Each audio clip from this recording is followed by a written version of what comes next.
guys, Mike Bays here, Bettendorf, Stanford again. Starting up, well, a month ago I guess it started up new year. We've been busy as always. I think we're in the middle of about our 5th expansion in 4 years, so excuse the noise and the mess, but we're growing again.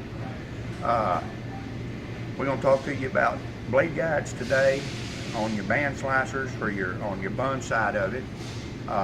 We are not doing this on a live machine or anything, but once again, as always, if we show you how to do something or tell you how to do something that's against your plant policy as far as safety goes, stop what you're doing, quit watching the video and get back to work. Do it the way you've been taught to do it.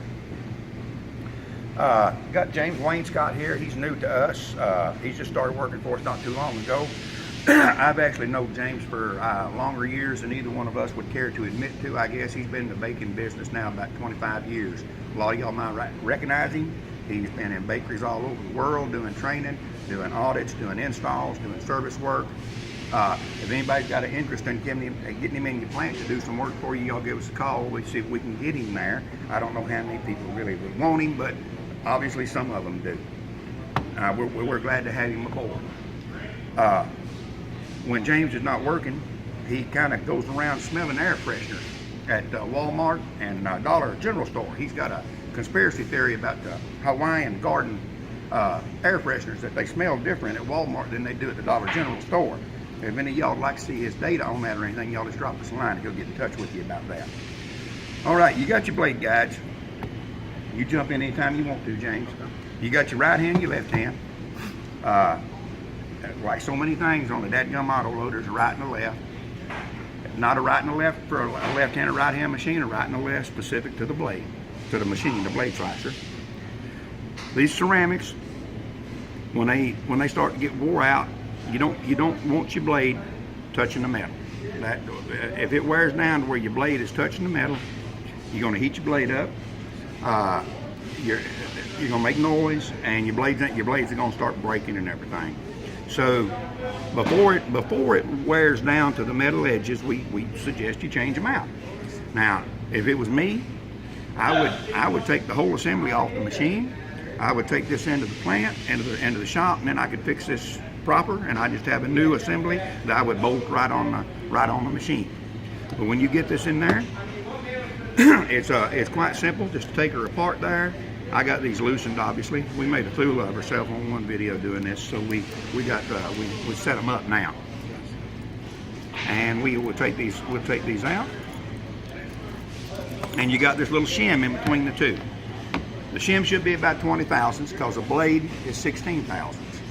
So that gives you about the proper gap in between your ceramics. The ceramics are also reversible.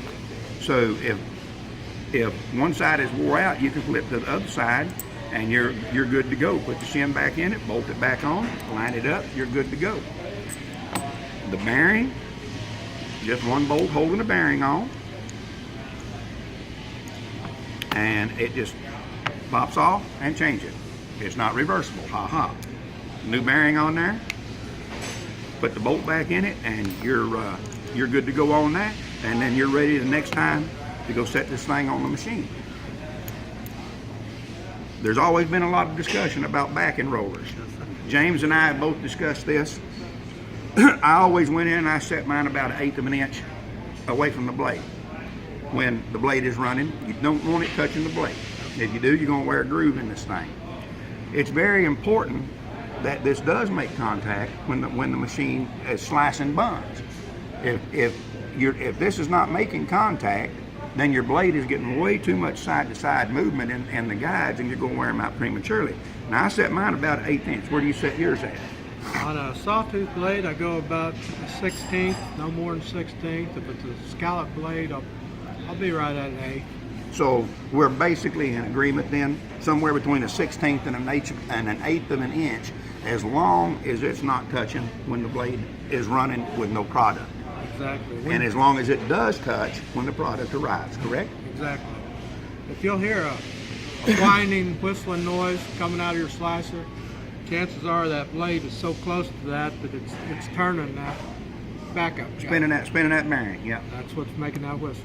Just make sure, take your blade or your backup guide just a little bit back. We covered setting these backup rollers and blade guides on another video sometime last year. I don't even know what number it was, but y'all scroll through them and you can find it on S90 general maintenance on the S90. You got anything else to add to this, James? Not that I'm aware of. All right. Once again, any of you guys want to see his ugly mug around your plant, I'm just kidding. He knows his shit really well. He's been at it a lot of years. He can get your machine set up and tuned in better than pretty near anybody I know. Y'all, if y'all interested in having him come in, you give us a call, let us know. We'll set something up. Always, guys, work safe, work smart, and walk out the bakery with all the fingers that you walked in with.